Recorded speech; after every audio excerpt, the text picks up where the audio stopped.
So, the fourth episode of the Ahsoka show was released, and wow, I have some thoughts. This episode was easily my favorite episode in the entire show. This episode truly shows the peak of Star Wars. To be honest, I couldn't tell a difference between this episode and, let's say, the prequels. I acknowledge that I'm giving this strong praise, and there's so many reasons why this episode deserves to be celebrated and cherished, because I think this is peak Disney Star Wars, and it will never get better than this. Honestly, if all Star Wars projects were like this episode, the whole fandom would be repaired. So for those who didn't watch my episode 3 review, I will briefly catch you up. So I really didn't like the third episode. A summary would be that I don't like how Ahsoka's ship was just invincible. And I have a strong feeling on that because I don't like crazy plot armor. People sometimes say that plot armor is fine, but I disagree. Without plot armor, the stakes feel higher and the viewer really feels the danger that the characters are experiencing. Also in that episode, I didn't like the immense stupidity from the New Republic officers. They all knew Thrawn was a threat, and they didn't help Hera. My reasoning for this was Dave has to make the New Republic to be stupid. Therefore, it makes sense that they didn't care when the First Order was rising. I'm not going to get into crazy detail on this because I have so much to talk about for episode 4, but my worry is that Dave will have limits on the things he can make because we know that everything has to lead to the sequels.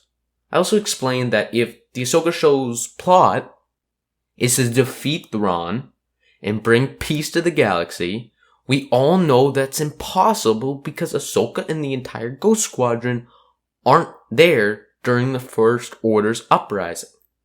But if you want to see my full explanation for that, you'll have to watch the video. Anyways, let's jump right into this fourth episode of the Ahsoka show. The beginning was very good. For the first couple of minutes of the show, Ahsoka and Sabine were just relaxing on the ship and Huyang was attempting to repair the ship. Ahsoka and Sabine had some deep conversations, and that's what I'm all here for. I'm a big fan of characters in Star Wars talking about how the plot is affecting them. It adds enormous depth to the characters, and that's why I especially like this in the first minutes of the show. Dave actually did this a lot in Rebels. In Rebels, about a quarter of the episodes were quote-unquote filler missions, but the true purpose was to expand on the characters. I'm all for that, and this show already got me engaged by having a scene like that. Following these conversations, the first of many action scenes occurs. Droids were sent to Ahsoka's ship, and we get to see Huyang fighting. He appeared highly trained in combat, but I wouldn't expect anything else because he has been training younglings with their lightsabers for hundreds of years. I wonder why he doesn't have a lightsaber of his own, because that would make for a really cool scene. Not only that, he does have 4 arms, so he could have some sort of General Grievous thing going on. Ahsoka and Sabine have totally different beliefs, but when Ahsoka asked if she could count on Sabine, and Sabine said yes, I believed her. I thought that was true even with their differences. I thought that Sabine would always do the right thing. Huyang tells Sabine and Ahsoka to never split up, and I wondered why that line was even in the scene, until of course a little later. The next scene, which I really liked, was Sabine and Shin and Ahsoka vs. Marok. I want to mention something minor, but something I truly thought was cool. The lightsaber ignitions and sounds were perfect, but especially Baylan's and Marok's, as they both had interesting, unique sounds to their ignition and their clash noises. So when Marok died, I was disappointed, because there's so many theories out there that he was Star Killer or just somebody cool. To be honest, by the end of the episode, I totally forgot about Marok. The better of the two fights was the rematch between Shin and Sabine. I want to talk about when Sabine tried to use the Force. Some people are saying that she didn't use the Force at all, but she actually did, just a little bit. When she stuck her hand out to use the Force, Shin's head went back a little bit, but she still had her feet planted on the ground and didn't move much. She used a little bit of force there, but it was really nothing, and it honestly made her look pathetic, but it still shows that she is improving. I mean, at the start of the fight, she was literally trying to shoot Shin rather than use her saber. She is a Mandalorian at heart. I like how Sabine didn't make Shin fly across the forest with the Force, because I don't like when characters' force power skyrocket so exponentially that it doesn't seem possible. An example of this would be how Obi-Wan in the second episode of his show could barely hold up Leia from falling. Then, he gets injured by Vader, but somehow gains all his power back in one episode. Now, I do understand that Obi-Wan just lost his power due to him not using the Force, and I'm aware that the power was always within him, he just kind of had to reactivate it. But it just seems so weird that he translated back to the powerful Obi-Wan so quickly. That's clearly not what Dave's trying to do in this show. He's trying to write a good character arc, and I'm enjoying the way Sabine is progressing. What really saddened me was after Ahsoka killed Marok, that she chose to split up with Sabine. I knew that she had to in order to get the map, but when I was watching that scene, I thought back to what Hu Yang said, and I instantly knew that that decision of splitting up would have some consequence to them later in the episode. So Baylan and Ahsoka's confrontation has so much depth. When Ahsoka initially arrived, Baylan was just trying to talk to Ahsoka. He's not trying to persuade Ahsoka as he did Sabine. He's basically trying to get Ahsoka to understand why he's making the decisions that he's making. And you might not have noticed, but Baylan didn't even activate his lightsaber first. I don't think he wanted to kill Ahsoka. But he really had no choice because one of them would make it out alive. Their fight was great, and I wonder if people noticed the fighting stances that they were switching between. Right at the beginning, Baylan opened with the third form of lightsaber combat, which one of its best users is Obi-Wan Kenobi. The third form of lightsaber combat is a strictly defensive form of combat. All saber moves are just to defend, not to kill. This also makes me wonder if Baylan was using that form because he was trying to stop Ahsoka from trying to kill him, while at the same time he had no intentions of harming her. That, however, all went out the window as he changed to Form 4. Form 4 is a ridiculously aggressive fighting style. Most saber movements are all attacks and there's little defense involved. Qui-Gon Jinn used this lightsaber combat form, but that was the reason that he died, because he couldn't properly defend himself against Darth Maul. This fight was so high stakes because anything could happen. That sounds easy to say, but let me explain. Revenge of the Sith is my favorite Star Wars movie. However, the two fights in the end, well, we knew the result would be 0 deaths. We knew that Anakin wouldn't die, we knew that Obi-Wan wouldn't die, and we knew that Palpatine and Yoda wouldn't die. So while the fights were amazing, we knew that everybody would survive their fights. This isn't the same for the Ahsoka and Baylan fight. There was no plot armor here. There was nothing that could stop the two from defeating the other. Baylan's fighting skills were amazing. I tend to believe that Ahsoka may have won the fight if she didn't burn her hand, or if she didn't have to use the Force to destroy Shin at the same time. I think in a one-on-one, there's a really good chance that Ahsoka could beat Baylan. But she couldn't in this fight because there were so many negative factors that she had to deal with. First, of course, she burned her hand, which made it extremely painful to hold and strike with her lightsaber. She was even getting rocks thrown at her. Dave did a great job with writing this scene, but I have to give most of the credit to Peter Ramsey, who directed this episode. I was wrong in previous videos when I said that this show was so straightforward and I had a pretty good idea of where it was going. I remembered the exact spot in the episode when I realized, wait, this is not gonna go the way I think. When Ahsoka's hand was burned and she was being thrown around and she was severely struggling, I was thinking, is there a possible way for her to escape? I then realized there wasn't. I still thought that even with her injuries and her struggles, there would be some way where she would somehow win this fight. But the moment it hit me that it wasn't gonna go the way I thought is when Shin showed up. I knew Ahsoka, in her current state, couldn't take the two of them. Clearly, she realized the same thing as she temporarily discarded Shin. However, this did do two things. The obvious one was that Baylan was upset because that's his Padawan. The second, lesser known thing is that Ahsoka's energy depleted. When a Jedi or Sith use Force in a battle, they get more tired and weak. And Ahsoka used an enormous amount of Force power to throw Shin against the rock, and that's why Baylan had her close to the edge and was able to get her off because she was so weak.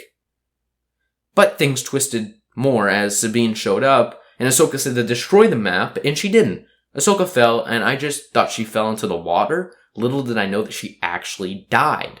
So then there's the scene where Sabine joins Baylan. But in my opinion, Sabine has some sort of plan. Of course, we do know that she didn't destroy the map because she selfishly wants to see Ezra again. However, I still think she's on the light side. Baylan talked to her and held his hand out. For that 20-second period where Sabine was looking at the map in front of Baylan's hand, I think she considered a lot. Number one, she knew that Baylan would destroy her if she didn't give him the map, because giving Baylan the map would be the only way that she'd actually survive. It's an interesting debate because if she just shot the map, no one would ever get to Thrawn to Ezra. But if Sabine goes, she can learn about the bad guys and what they do. She can eventually relay this information to Ahsoka and maybe the New Republic, but they're just too stupid. I mean, think about how big the Star Wars galaxy is. Imagine a whole nother galaxy. Think about all the knowledge Sabine can get from this other galaxy if she went with Baylan. I truly believe that she selfishly wants to see Ezra again while at the same time wanting to do good for the galaxy. She was frightened and she clearly didn't want to die. And I think the scene earlier where Ahsoka asks if she can count on Sabine is really important here. I think from other conversations when Ahsoka has said you have to do the right thing above all else is also important here. I think getting to this other galaxy is the right thing because in the long term there's so many more positives than negatives of getting a whole new galaxy. 2 galaxies which could be traveled throughout would be amazing and highly beneficial.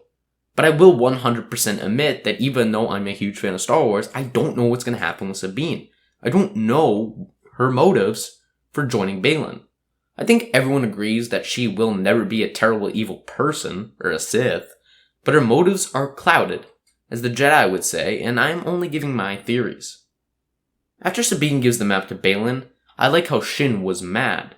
She was really angry, rightfully so. I don't think she force-choked Sabine because she thought Baylan was in danger. I think she did it because she thought she was being replaced. If you're confused on why, let me give you this brief explanation. So during the Old Republic, the Jedi and Sith were at war. The Jedi won, not because they were more powerful, they won because of the infighting between the Siths. The Sith have big egos and tend to get angry at each other. They would constantly kill each other over who should lead the Siths. So when the war between the Jedi and the Sith ended, Darth Bane created the Rule of Two. Many people have heard of the Rule of Two, but don't actually know what it means.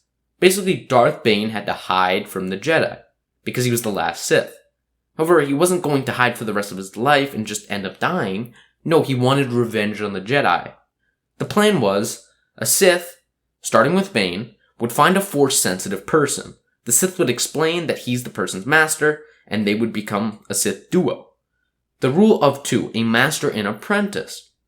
The master would painfully discipline the apprentice for his or her mistakes, and were constantly pushing their apprentice to be better. If the apprentice wasn't living up to expectations, the master would kill the apprentice and get a new, more powerful one. This also went the other way around. Once the apprentice felt that he or she was more powerful or wise than the master, then they would kill the master and get their own apprentice. This cycle went for hundreds of years, which eventually all led to Plagueis, who made a master plan with Palpatine to make Palpatine the Chancellor and Plagueis the Co-Chancellor of the Republic. They would control the galaxy together, but the night before, Palpatine kills Darth Plagueis because he was stronger and no longer had a need for Darth Plagueis. So how does this relate to Baylan and Shin? I think when Shin woke up and saw Baylan and Sabine talking, she was angry. She must have thought that she disappointed her master and she was being replaced. Therefore, she tries to kill Sabine because she thinks that Sabine is trying to take her spot. This Rule of Two relationship works for Baylan and Shin as well. Even though Shin is very young, eventually she will take the place of Baylan. So now let's talk about the last scene, We get to see the best transition in Star Wars ever, and Ahsoka seeing Anakin in the world between worlds was cool. Why is Ahsoka in the world between worlds? Well, I think it will, of course, be explained in episode 5, so I'm not even going to theorize on that. However, is this actually Anakin? Well, obviously people would say yes, because he's standing right in front of her. But I'm not too sure. Some have actually speculated that the lightsaber on Anakin's belt is actually not Anakin's lightsaber. Some people also pointed out that the Darth Vader theme starts playing at the end. So what could this be? Well, a possible theory is it's the Son. So if you don't know who the Son is, you need to watch the Mortis arc in the Clone Wars. It's 3 episodes, the best 3 episodes of the entire show. And you may have missed it if you only watched the essential episodes. So go watch it before the 5th episode comes out, because that might be important. So do I think it's the Son? Well, it could be him, because we saw that he could transition himself to look like other people. I'm not sure if he could get to the world between worlds, and he's supposed to be dead. So it's unlikely, but that would be very interesting, and I want to see more about the son, daughter, and father. But I just don't think it'll be explored in this show. I'm hoping it's Anakin, and I'm excited for the 5th episode. I'll of course make my review for it a few days after, as I always do, because I needed to spend time collecting my thoughts. Thank you for watching. Please click the subscribe button on your way out. It really helps, and may the Force be with you.